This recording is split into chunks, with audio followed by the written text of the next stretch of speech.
Bonjour à toutes et tous, nous nous retrouvons une fois de plus à Strasbourg, au Parlement européen, pour cette session assez animée. Hier, nous avons voté la nouvelle directive de détachement des travailleurs qui va améliorer considérablement l'égalité entre les travailleurs sur leur salaire et sur leurs droits.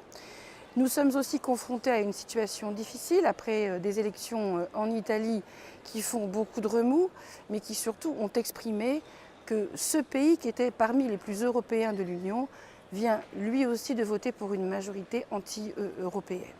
Et finalement, ceci nous conduit à une question. Nous avons aussi voté aujourd'hui une résolution sur le futur financier de l'Union européenne et de l'Europe. Et la question qui se pose maintenant de manière claire, c'est européen ou pas européen. Il faut arrêter de tourner autour du pot. Les anti-européens affichent clairement leur feuille de route, affichent clairement leur volonté.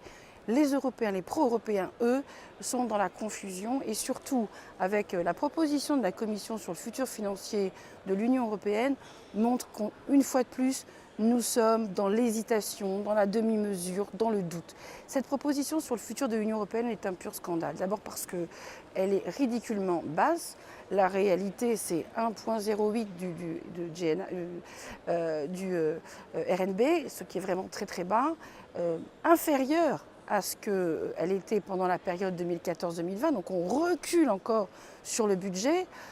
Et puis en plus, la Commission nous a présenté une fois de plus des chiffres maquillés, travestis, c'est-à-dire que la question de la transparence est une fois de plus posée. Alors j'ai envie de dire, alors je vous donne des exemples très concrets sur les politiques de cohésion, c'est-à-dire les politiques régionales, c'est moins 10%, sur le fonds social européen, donc les politiques sociales, c'est moins 6%, sur la PAC, c'est moins 16%, et encore, si je prends le deuxième pilier, c'est-à-dire sur le développement rural, c'est moins 27%, sur la cohésion avec les pays les plus pauvres de l'Union, c'est moins 45%.